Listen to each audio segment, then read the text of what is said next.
اور اپنے والدین کے ساتھ احسان کرو، اپنے والدین کے ساتھ حسن سلوک کرو۔ دوسری جگہ اللہ رب العالمین نے فرمایا وَبِالْوَالِدَيْنِ إِحْسَانًا وَقَضَىٰ رَبُّكَ أَلَّا تَعْبُدُوا إِلَّا إِيَّاهُ وَبِالْوَالِدَيْنِ إِحْسَانًا۔ تیرے رب نے فیصلہ کر دیا ہے، تیرے رب نے فیصلہ کر دیا ہے کہ اللہ رب العالمین کی عبادت کرو، ان کے ساتھ کسی بھی چیز کو شریک مت ٹھہراؤ، اور اپنے والدین کے ساتھ احسان کرو، اپنے والدین کے ساتھ حسن معاملہ کرو، ان کے ساتھ اچھے سے پیش آؤ۔ وَلَا تَقُل لَّهُمَا وَلَا تَنْهَرْهُمَا۔ آپ ان کو جھڑکو مت، ان کو ڈانٹو مت، انہیں اف تک مت کہو۔ فلا تقل لهما اف ولا تنهرهما، انہیں اف تک مت کہو، انہیں جھڑکو مت، ڈانٹو مت۔ محترم حضرات، آپ کو اسلاف کے ایک نمونے میں لے چلتا ہوں۔ ایک امام بہت ہی معروف و مشہور ہے، وہ بیان فرماتے ہیں کہ میرا ایک دن من ہوا، میں نے یہ چاہا کہ میں نکلوں اور دنیا میں دیکھوں کہ ماں باپ کا سب سے زیادہ فرما بردار کون ہے، اور یہ بھی دیکھوں کہ دنیا میں سب سے زیادہ اپنے والدین کا نافرمان کون ہے۔ وہ بیان کرتے ہیں کہ میں چلا، میرا گزر ایسی جگہ سے ہوا جہاں ایک نوجوان تھا، اس کے ہاتھ میں چمڑے کی چھڑی تھی، اور اس کے ساتھ ایک بوڑھا آدمی تھا۔ جس بوڑھے آدمی کو نوجوان بے رحمی سے پیٹ رہا تھا، اور اس بوڑھے آدمی سے کام بھی لے رہا تھا، بالٹی میں کنویں سے پانی نکالنے کو کہہ رہا تھا، اور دھوپ بھی تیز تھی۔ دھوپ کی شدت میں وہ نوجوان اس بوڑھے آدمی کو بے رحمی سے پیٹ رہا تھا، اور اس سے کام بھی لے رہا تھا۔ آپ نے فرمایا اما تتق اللہ فی ھذا الشیخ الضعیف، اے آدمی، اے کریل نوجوان، تجھے اس ضعیف اور کمزور آدمی کے سلسلے میں اللہ رب العالمین کا خوف نہیں ہے، تجھے اللہ رب العالمین کا ڈر نہیں ہے، تو اس آدمی سے کام بھی لے رہا ہے اور اس کو بے رحمی سے پیٹ بھی رہا ہے۔ وہ آدمی جواب دیتا ہے خاموش ہو جا، تجھے نہیں معلوم یہ میرا باپ ہے۔ وَهَكَذَا كَانَ هُوَ يَصْنَعُ بِأَبِيهِ، یہ بھی اپنے والد کے ساتھ اس طرح کر رہا تھا، یہ بھی اپنے باپ کی طرح کر رہا تھا، اس لیے میں آج اس کے ساتھ ایسا برتاؤ کر رہا ہوں۔ محترم حضرات، اسی لیے اسلاف ایسے لوگوں سے دوستی کرنے سے منع کرتے تھے جو اپنے والدین کے ساتھ نافرمانی کرتے ہیں۔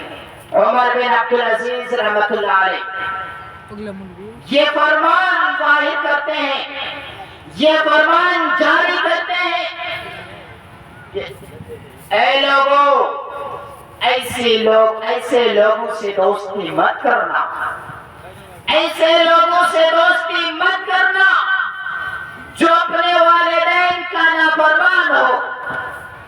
وہ شخص جو اپنے والدین کا نہ ہو سکا، وہ شخص جو اپنے والدین کا نہ ہو سکا، جو والدین بچپن سے لے کر جوانی تک بچے کی آسائش و آرام کے خاطر کتنی مشقتیں، کتنی محنتیں اور کتنی تکلیفوں کا سامنا کیا، جب ایسے والدین کا، جب ایسے ماں باپ کا وہ بچہ نہ ہو سکا، وہ نوجوان جو اپنے والدین کا جوانی میں سہارا بن نہ سکا، ایسے نوجوان سے دوستی مت کرنا۔ کیوں کہ جو باپ جو ماں اس آدمی کو، اس نوجوان کو بچپن سے لے کر لڑکپن تک، سدھر جانے تک اس کی پرورش کی، بڑا ہونے کے بعد وہ اپنے والدین کو چھوڑ گیا، تو ایسے لوگوں سے دوستی کر کے کیا گارنٹی ہے کہ آپ کے ساتھ وہ وفاداری کرے؟ جب وہ اپنے والدین کے ساتھ غداری کر سکتا ہے، جب اپنے والدین کے ساتھ حسن اطاعت نہیں کر سکتا ہے، تو کیا گارنٹی ہے آپ کے ساتھ بھی کرے؟ محترم حضرات، اسی لیے ہمیشہ گریز کرنا چاہیے ایسے لوگوں سے دوستی کرنے سے جو لوگ اپنے والدین کو ستاتے ہیں، جو لوگ اپنے والدین سے نفرت کرتے ہیں، جو لوگ اپنے والدین کی شکایت کرتے ہیں، ایسے لوگوں سے دوستی نہیں کرنی چاہیے۔ محترم حضرات، آپ کو بتاتا چلوں کہ ایمان کے بعد سب سے افضل اور سب سے محبوب اور سب سے پسندیدہ جو نعمت ہے وہ ہمارے والدین ہے۔ ان سے پوچھئے جن کے پاس یہ نعمت نہیں ہے، جو اس نعمت سے عاری اور خالی ہیں، ان کے دل کو پوچھئے کہ ان کے دل میں کیا گزرتا ہوگا۔ نہایت ہی دوستو، یہ بہت ہی انمول قیمتی دولت ہے، آپ ان کو سنبھال کے رکھیے، آپ ان کی حفاظت کر لیجئے۔ اگر یہ چلی گئی دولت کبھی بھی دوبارہ ہاتھ نہیں آنے والی ہے، اسی لیے آپ اپنے والدین کی قدر کر لیجئے، آپ اپنے والدین کی عزت و توقیر کیجئے، آپ ان کو غنیمت جانیے۔ محترم حضرات، آپ ان کے لیے دعا کیجئے۔ میں آپ کو بتاتا چلوں، یمن سے ایک شخص نبی صلی اللہ علیہ وسلم کے پاس آتا ہے اور آپ سے بیعت کرنا چاہتا ہے۔ فرماتا ہے، اللہ کے رسول، میں آپ سے بیعت کرنا چاہتا ہوں، آپ کے ساتھ شریک رہنا چاہتا ہوں، غزوات میں، جنگوں میں آپ کے ساتھ لڑنا چاہتا ہوں۔ آپ نے فرمایا، جب تم آ رہے تھے تم اپنے والدین کو کس حالت پہ چھوڑ کے آئے؟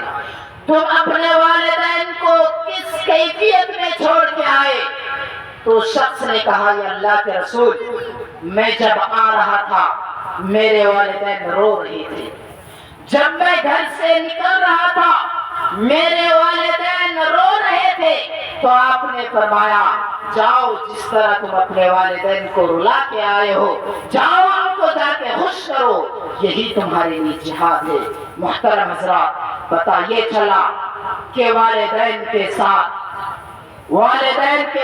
حسن اطاعت کرنا، ان کی خدمت کرنا، ان کے ساتھ اچھے طریقے سے پیش آنا، یہ جہاد فی سبیل اللہ سے بھی بہتر ہے، یہ جہاد کرنے سے بھی زیادہ بہتر ہے کہ آپ اپنے والدین کے پاس رہیں۔ بہت سارے لوگ اپنے والدین کو بڑھاپے کے عالم میں چھوڑ کے پردیس چلے جاتے ہیں، بہت سارے لوگ اپنے والدین کو بیماری کی حالت میں چھوڑ کے باہر بھاگ جاتے ہیں کہ کہیں میرے والدین کسی بھی چیز کا مطالبہ نہ کر دے، میرے والدین کبھی دوائی لانے نہ کہہ دے، میرے والدین کبھی اچھے کھانے پروسنے نہ کہہ دے، میرے والدین کبھی کوئی کام نہ کہہ دے۔ اسی ڈر سے ہم اور آپ باہر چلے جاتے ہیں۔ یقیناً اگر یہی سوچ آپ کی ہے تو یقیناً آپ خسارے میں ہیں۔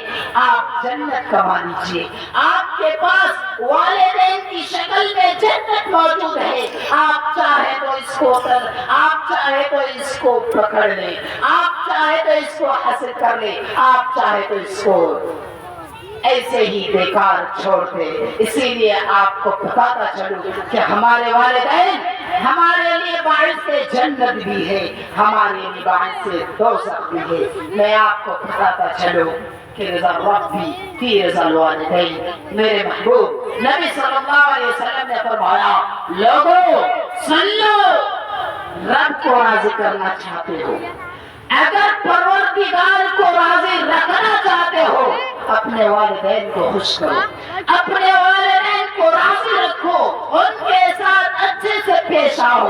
اللہ رب العالمین تم سے راضی ہو جائے گا، اللہ رب العالمین تم سے خوش ہو جائے گا. اگر واقعی حقیقی معنی میں تم اپنے رب کو راضی دیکھنا چاہتے ہو، تم چاہتے ہو میرا رب اس سے راضی ہو جائے، تم چاہتے ہو میری دنیا سنور جائے، تم چاہتے ہو کہ ہماری زندگی سدھر جائے، دنیا میں بھی اچھائی ہو آخرت میں بھی اچھائی ہو، والدین کی قدر کر لیجئے. جن کے پاس یہ دولت یہ مول موتی ہے آپ ان کی قدر کر لیجئے، ان کے ساتھ خدمت کیجئے. ذرا اپنے بچپنے کو دیکھیے، جب آپ بچپن میں تھے، جب آپ پیدا ہوئے تھے، آپ کیا حالت تھی؟ آپ نہ صحیح سے چل سکتے تھے، چلنے دور کی بات رونے